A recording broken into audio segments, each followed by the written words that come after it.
You're being ready. Emma, a PX, we are the best thing. I know flex, extra pattern, me name peste, movement, emfino, chesen, chinema bambu. Ndakangokura wangu ndichidonza tambo, ndaiterera naudzambo ya mulambo. Ndisati wanda kurova musambo, kuti munzi munogona bora. Makazvitanga kuchikweshe, akuti muzonzi munoimba. Zvakatanga Kumagaba, akuti munzi munogona bora mkoma. Makazvitanga kuchikweshe, akuti muzonzi munoimba. Zvakatanga Kumagaba, pataidzagaba kunge titotamba. Vakomana vekwangu nevasikana, ndokamutambire kedu kataita. Vataitamba wangu taifara, kuti veshe taimbotamba bhora. Vazhinji veko ingava ikishora, asi hana kwanoenda uyoona. Ndo kwakatangira mukoma Pablo, kuti munzi munogona bhora. Makazvitanga kuchikweshe, akuti muzonzi munoimba. Zvakatanga Kumagaba, akuti munzi munogona bhora mkoma. Makazvitanga kuchikweshe, akuti muzonzi munoimba. Zvakatanga Kumagaba, Joshua ndakafaneko kumunga, ndinoseka mufunge ndakazvifunga. Taikakabhora nenjemba chempunga, kana netambo rugwa taisunga.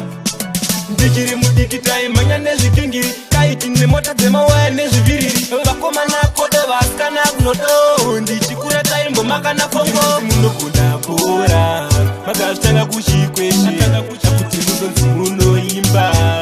Zvakatanga Kumagaba, akuti munzi munogona bhora mkoma. Makazvitanga kuchikweshe, akuti muzonzi munoimba. Zvakatanga Kumagaba, pataidzagaba kunge titotamba. Vakomana vekwangu nevasikana, ndokamutambire kedu kataita. Vataitamba wangu taifara, kuti veshe taimbotamba bhora. Vazhinji veko ingava ikishora, asi hana kwanoenda uyoona. Ndo kwakatangira mukoma Pablo, kuti munzi munogona bhora. Makazvitanga kuchikweshe, akuti muzonzi munoimba. Zvakatanga Kumagaba, akuti munzi munogona bhora mkoma. Makazvitanga kuchikweshe, akuti muzonzi munoimba. Zvakatanga Kumagaba, Joshua ndakafaneko kumunga, ndinoseka mufunge ndakazvifunga. Taikakabhora nenjemba chempunga, kana netambo rugwa taisunga.